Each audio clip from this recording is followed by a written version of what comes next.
Do you remember one of these little French knitting dollies? Well, pushing her out of the way because I've got a new toy, and it's this guy. So stick around if you want to see what I'm going to make with it.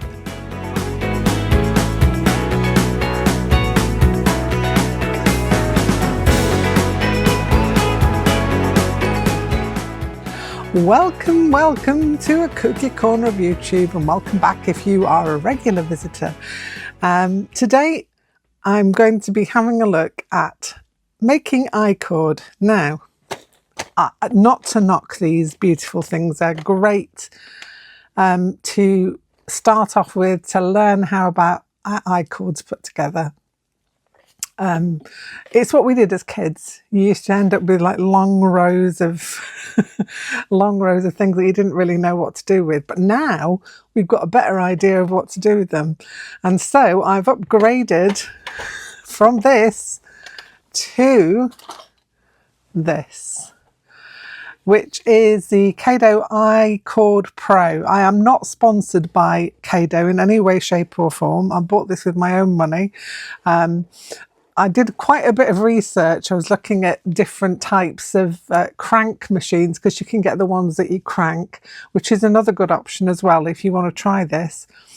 There is another another brand of an electric machine, and Caydo also do another one as well, which you add weights to, so it's kind of like an upright model. But this one, I can tip it on one side, it's the sideways one. It just sits on your desk, so you don't need to clamp it on anywhere, and the cord goes through there and comes out here.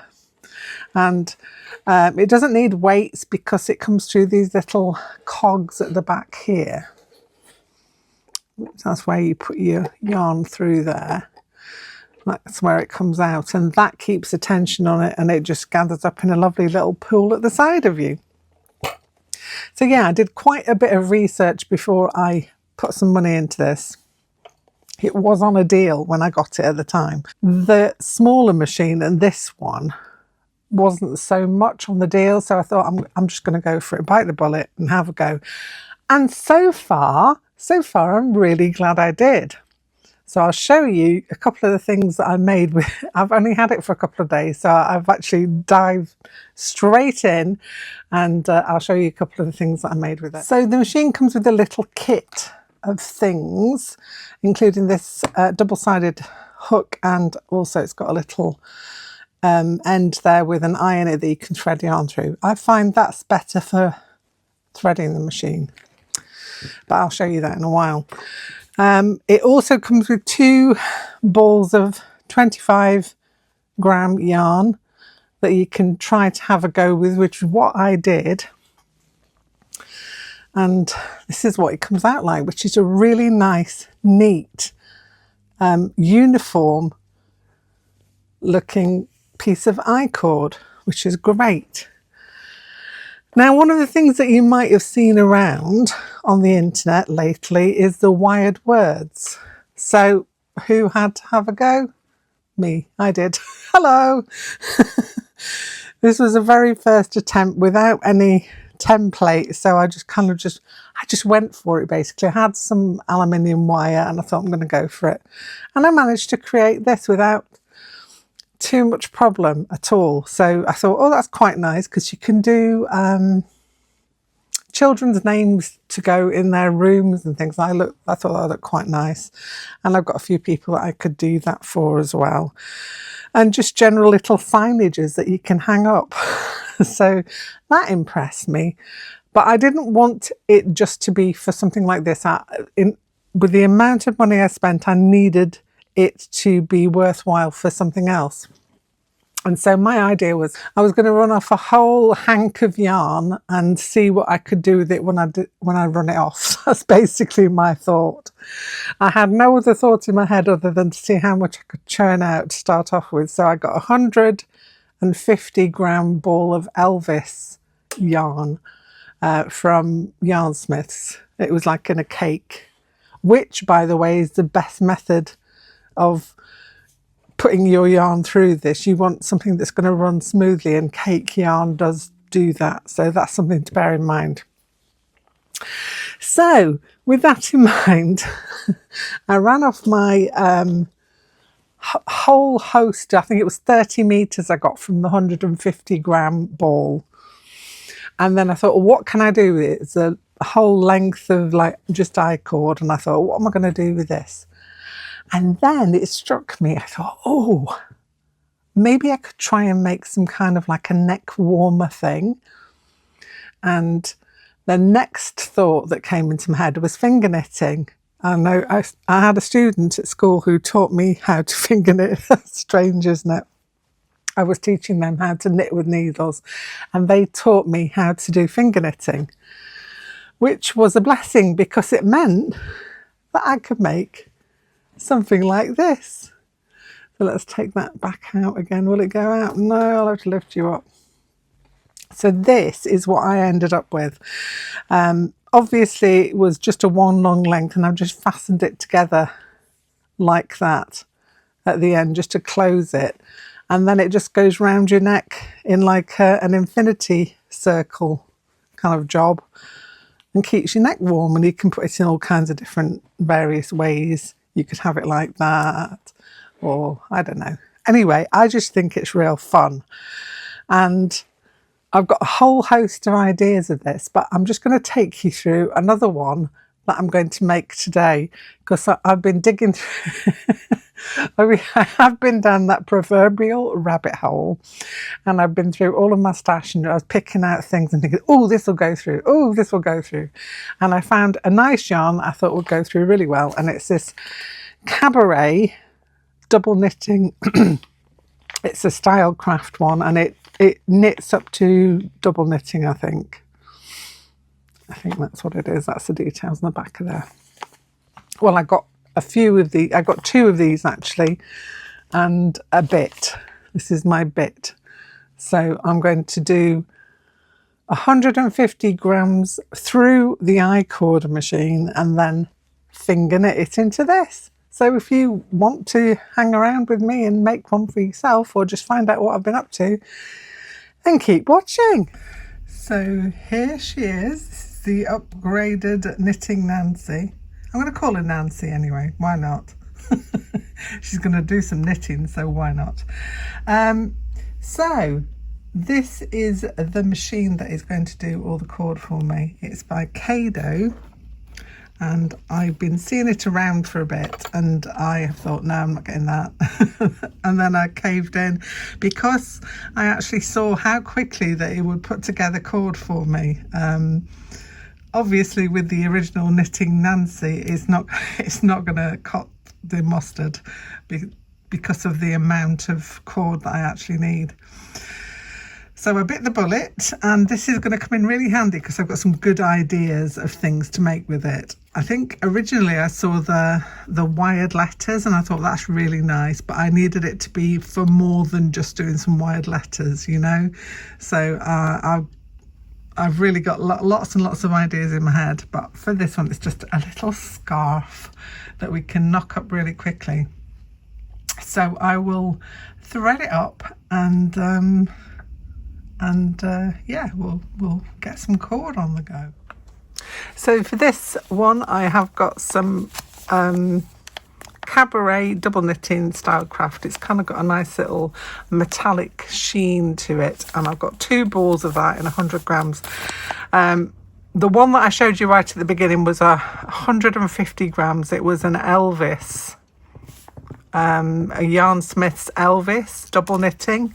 It's like a cake. So hopefully this is going to go just as well. She said, hoping it will be a test. So yeah, I'm going to do another scarf. This feels really soft actually. This feels very, very nice. Anyway, I'll thread it up and let's get going. So you get this handy dandy little toolage with it, which is very handy indeed. And I'm going to thread that through there. And then this, actually the yarn needs to go. So this is on 1 at the moment. So if this is the speed it will come through at. I'm just watching to make sure that it catches at the back. You can see the cord coming out. Once the cord goes into there, then I can just leave it and it will do its due. So you can see it coming out there. There it is. Let's put a little light on the matter, shall we?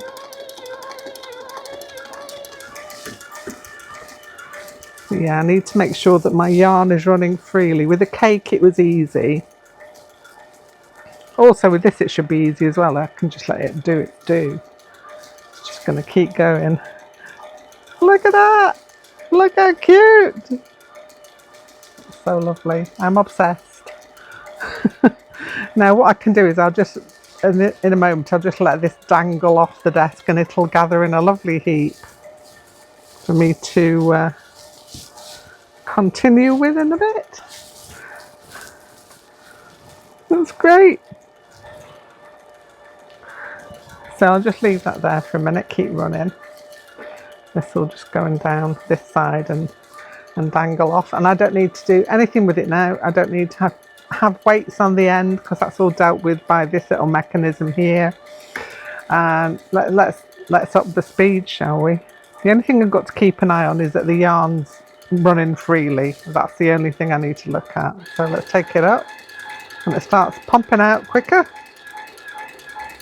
Now this is the speed that they recommend for if you're doing like a continuous knitting thing. So at the moment that's what I'm doing. If you want it to go a little bit quicker even more, it gets a little bit noisier. Only a little bit. It's no noisier than the sewing machine. And it just keeps going. So it can go even faster. But I'm going to set it at 2. And I'm going to let this run out and it's going to go through the whole of this yarn. And then I'll tie on a little bit more to the end so it will continue. And what I need is about 30 meters of I-cord for this to work. So I'm going to wait until I've got 30 meters. So here is my I-cord, the whole great big pile of it. I've got about, I think it's about 29 meters of it all together, or thereabouts. 29 to 30 meters. And that's about the same I had for the last one. So now we're on to the finger knitting. So let me take you out a little bit if I can. Or yeah, let's move this up a little bit. So with your hand, you're kind of holding onto that bit there. You go round, round, round. So you're winding it round your 4 fingers there, and you go back the other way. So behind and over, and then you do it again. So you do 1 that way, and then winding it back that way. So you've got 2 loops on each finger, and all you then do is just pull the bottom loop while holding on to that end to start you off with over the other one, and then I did have this in a nice big hang, but I've unwound it. And then all you need to do is to do the 2 like so, and then over like that. You just keep doing that until your I-cord runs out. So I'll do another one. So it goes over, under, over, over, and over there, and then we just pull it off like so. So you just end up with 1 loop left on your fingers like that, and then you just straighten this out. So to do that, you'll kind of get hold of the end of it, which is here, and then just pull that just to get a nice shape to it. But you can alter that as you go around, you know, as you get more of it, it kind of falls into shape. So over, over, over, over. We've got 2 loops on each finger. Bottom one goes over the top there and cast it off. And again, it's all right to loosen some more out. So from there, over that one, behind that one, and over that one, and then back the other way. You have 2 loops on each finger, over, over, over, and over. And that will just keep growing into this beautiful shape. Look at that, look at it. It's so lovely. It's really nice. So just keep going until you run out of I-cord. You just keep doing that over and over again. Nice to sit in a chair, watch a bit of telly, listen to an audio book or podcast, and just enjoy the feel of this beautiful wool. It does actually feel very soft. It's a lot softer than the Elvish yarn that I knitted the other one in. So I'm going to continue with this one. I'll come back and show you when I've finished. So here's the little scarfy neck warmer that I've made for myself in the Stylecraft Cabaret. I'm trying to remember what, oh, it's rainbow. It was the rainbow colour that I used for that, but I have got another one that I fancy making now, having seen how this one knits up so beautifully. So I think I might have a few more of these in my future, but it's gone together really nicely. I did find that 150 grams of this, because the wool is less dense than the Elvis, it's just a little bit smaller, which is fine. But that does mean that the 150 grams that I used, this came up slightly shorter. So it was 29 meters of yarn that I got out of it, which was fine with me because the other one had enough give in it for me to allow that for that. That's fine. If you need one that wraps around 3 times, you'd have to do like 200 grams or 250 grams of yarn to get that kind of length when it's finger knitted together. But also I thought you can combine them. So if you want a thicker, longer scarf, you just put 2 on. I'm just absolutely thrilled with it. And I hope you have enjoyed having a little look at the inside of this particular rabbit hole that I've been diving down. And yeah, I've got so many ideas as well, because there are all kinds of different jewellery things that you can do using an I-cord. So yeah, watch this space. There'll be more coming your way. Hope you've enjoyed this. If you have, don't forget to show me those thumbs and give me a thumbs up. And also, if you want to know when I upload a new video, the best way to do that is to subscribe. Both of those things don't cost a penny, so you could give me a thumbs up and that helps the channel and the algorithm gods who decide who gets shown on YouTube. And a subscription will also cost nothing as well. So all well worth doing, all very helpful to me at no cost to yourself. Anyway, that's enough from me. I will be back here very, very soon with something else. Bye for now.